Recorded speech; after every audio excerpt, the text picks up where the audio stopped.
This program has been brought to you thanks to the generous contributions of our patrons on Patreon. Your patronage is greatly appreciated. And for more content like this, be sure to check out the Modern Alchemist channel on Patreon.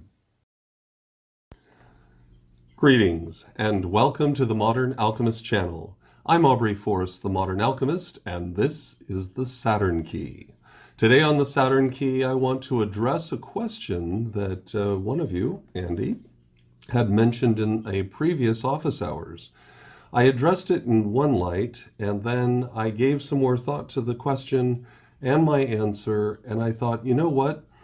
He may have been talking about something else entirely. So I thought, I'm going to try this from a different direction.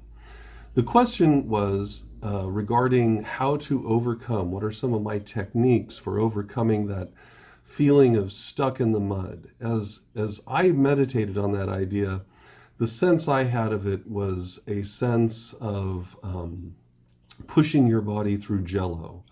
And you just have resistance to everything. Everything seems harder. Everything seems more difficult. Everything is an ardor, a Sisyphean task, where you're dropping things. You have no energy. There's nothing there. Where do you go from that? And my first impression of that was to kind of talk about being in a depressed state, because a lot of times that can be the case. But there are other times where mentally you're not actually in a depressed state, but it's still really hard to kind of muscle through. It just seems like you're just pushing against, back in the day, way back in the day, when I was a kid and you would practice on the football team, they had these things where a guy would stand on it and then two guys would, charge it and ram into it. I forget what it's called now. It's been so long. But, they run into it and they're pushing and everything is like giving you resistance. That's really how it feels sometimes. And so if this is the direction that you were headed, and I know that even if it's not, this is still going to be some valuable advice, because I absolutely know that everyone goes through this.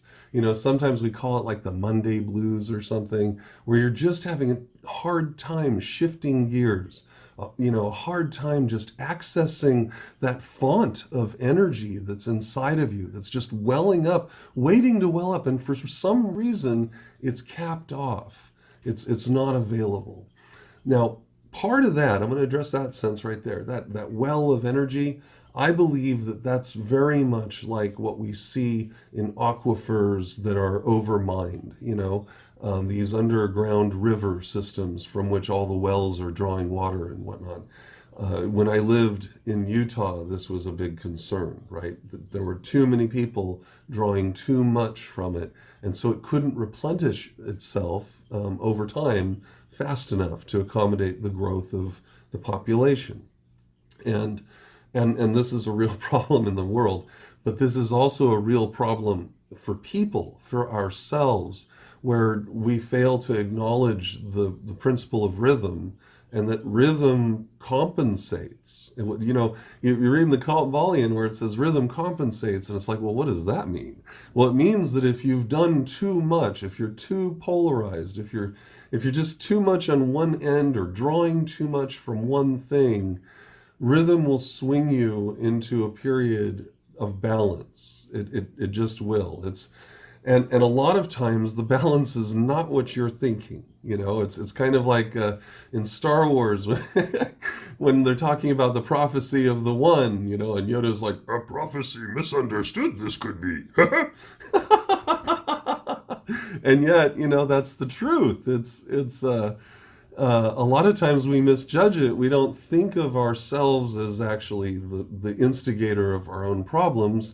We tend, because our eyes are situated outward, we tend to just keep looking outward for clues as to why we're feeling tired, why things aren't as we wish that they would be, what needs to be present in order to get you through that. So now that we've laid the stage for this and you get a sense of where I'm going and where I'm coming from, this is what I do, because I confront this on a regular level, largely because my body's mechanic after so many surgeries and rebuilds isn't quite what it used to be. It's not as flexible, and anyone who's had a lot of surgeries will tell you that you're never the same after one. It doesn't get you back to 100%. It gets you as close to functional as possible.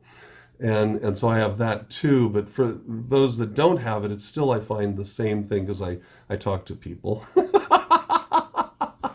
and they report to me the same things because, you get curious. It's like, is it just me or is it someone else? Well, in this case, the first thing that I do is I verbalize what's going on. I'll literally say out loud to myself, or I'll ask someone else. I'll ask my wife. I'll say, "Hey, how are you feeling? Does it feel like you're just really dragging this morning?" Because sometimes we're both dragging, and then we wonder, well, what kind of environmental thing is going on, or did we both sleep well or not? You run through all the just the obvious things, like, is it wet and cold outside? That definitely can slow you down. It makes it tougher to move around, right? Especially if you're older. But what if it's not? What if it's just yourself? The idea of vocalizing it is a creative act. This is where you use that first eye to create the vibratory essence of what you are thinking and feeling. It embodies it. It's some of the power that exists behind speech. Every time we speak a word, regardless of how silly that word is, we create a disruption in the universe that then expands outward and influences people. I could go on for hours about the impact of speech, how potent it is. The fact that when the CIA back in the 60s were conducting their MK Ultra experiments and they were working with hypnotism, they didn't really have an idea of how hypnotism actually worked. And no one today really can give you a definitive answer of how it is that for some people, just the creative act of speaking can fundamentally alter another person, give them access to other things, alter their consciousness, subdue their consciousness.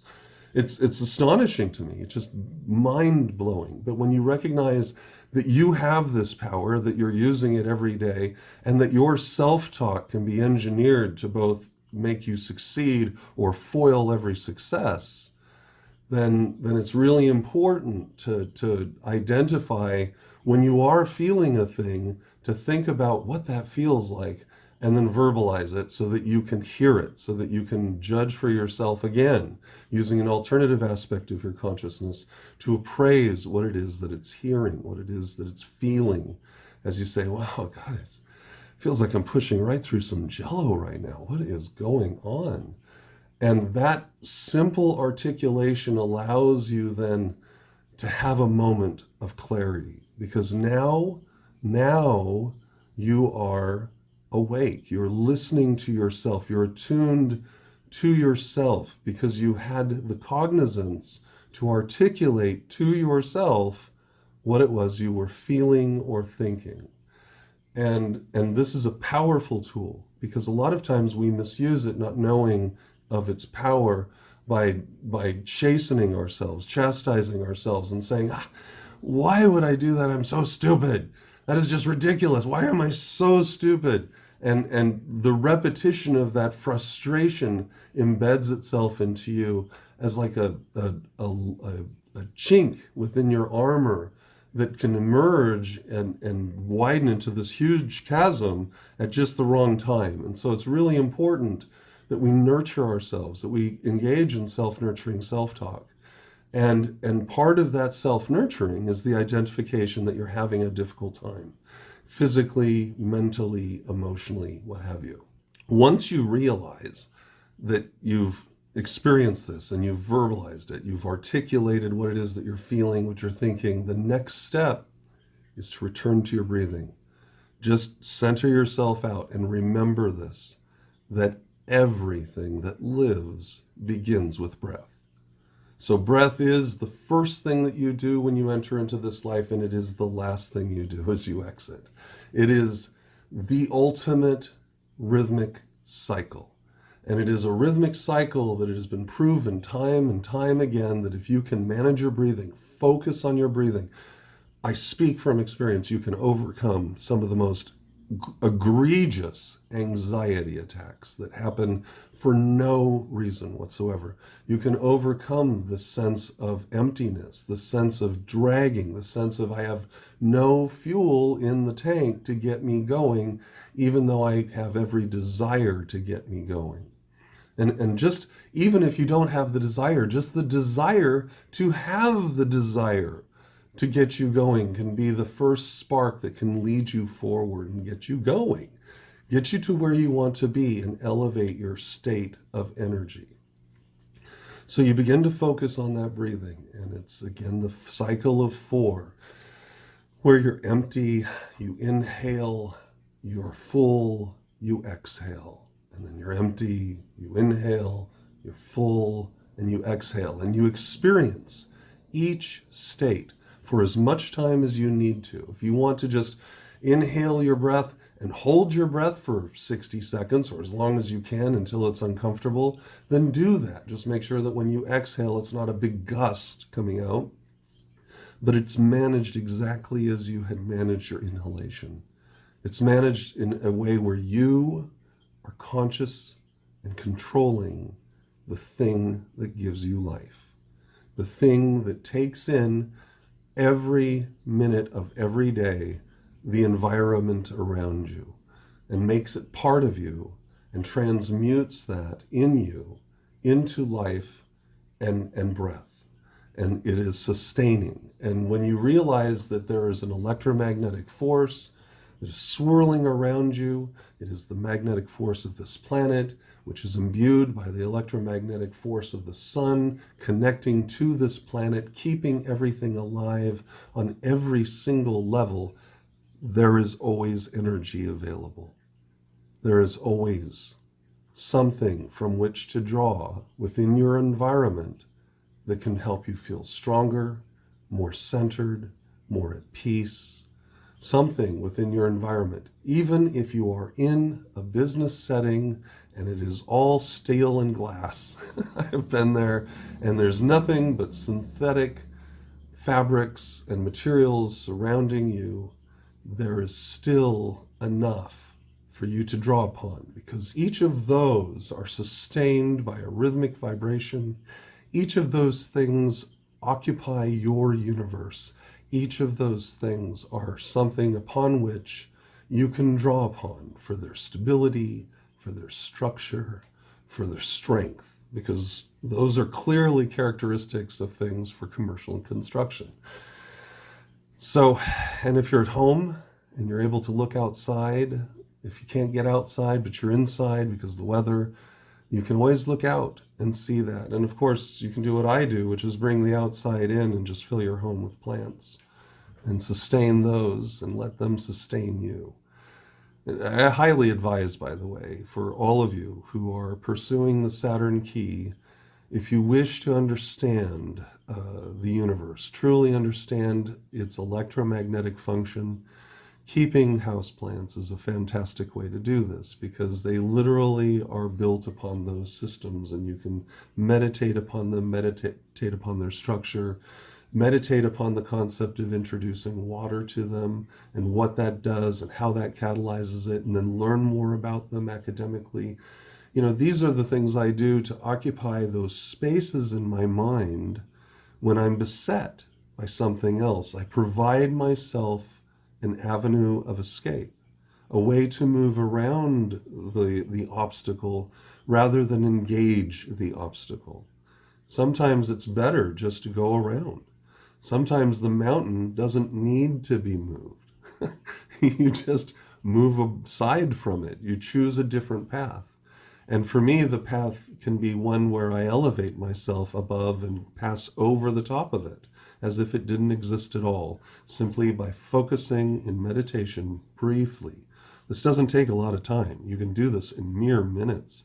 Just focusing on your breath can really ground you out, make you solid, give you that moment, even if it's just a single cycle where someone's asked you a difficult question and you're like, you know, I'm going to do something that's very not Western, but is found in the East all the time. I'm going to take a minute or a moment and think before I respond. We in the West hate that. We want people to give us an immediate answer. You know what? I found it is far better to just take a moment and think and clear your head and contemplate all the implications of the question at hand and then answer it. And sometimes that question is, why is it so hard to get going? And the answer might be, it doesn't matter. It might just be that I'm in that cycle. I'm in that space that requires a bit of attention if I wish to proceed with my will set forward, right? If I want what I want to be accomplished, then I need to find a way to accomplish it. And sometimes that way doesn't mean I have to go get all the blasting equipment and drill a hole through a mountain. Sometimes that way means I fly over the mountain, or I find a river to take me around the mountain, or I find a nice scenic path along the side of the mountain. Any number of things that can be done. And when we recognize the power that we have to do those things, to make those decisions, that for me is the first step. And it's such a huge step. It is so amazing, the strength that you can acquire from that. And so this brings me to the final stage then, okay? The final stage. And that is that you're suing for strength. You want to be strong because you feel weak. Well, if you're working on the tree, strength is found on the path between Gebura and Chesed. And so you understand then that strength draws from both pillars. And to utilize both those forces simultaneously is a pure act of alchemy. In fact, this is one of the defining characteristics that sets alchemy apart from most magic. Because you'll find as you read and work your way through the esoteric sources that typically magic will require you to choose one pillar or the other. It's the traditional, I want you either hot or cold, because if you're lukewarm, I'll vomit you out of my mouth, right? I don't want that. I want you to choose one or the other. Pick a side. The alchemist says there's no need. There's an alternative. What if you don't have to choose sides? What if you can use both sides? And what happens if you use both sides? The magician who stands on either side is holding literally, they're doing and conducting their business with one hand tied behind their back. That's essentially where that idea comes from within the esoteric community, that they have one hand behind their back and the other is their active hand. And when you see all these movies where it shows one guy who's had an injured arm or an arm severed or cut off, it gives you the idea that the individual is still able to do what they're able to do, but they're doing it single-handed. That's also where that saying comes from. So, but the alchemist is the one who stands in the center and uses both hands to transmute something like I have no energy into I have energy.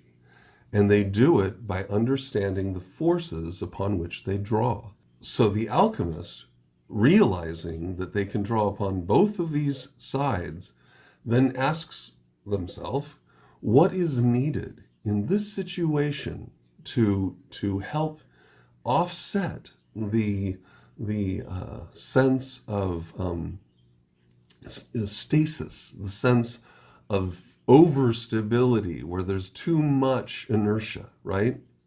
Too much static, where it just is not going anywhere. What is required? And what is required is to introduce more energy from Chesed. So you draw upon that blue energy, that energy of penetration, the energy that can be disruptive, and you use that energy to destabilize your stasis. You begin to pump yourself up.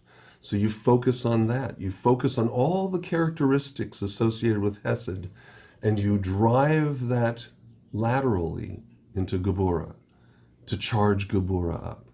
And then if it's too much, if you're finding yourself a little erratic, you can do exactly the other thing. You can introduce Gebura and its stability into Chesed. So that those times where you feel manic and out of control and out of focus, that's too much chesed, not enough gevurah.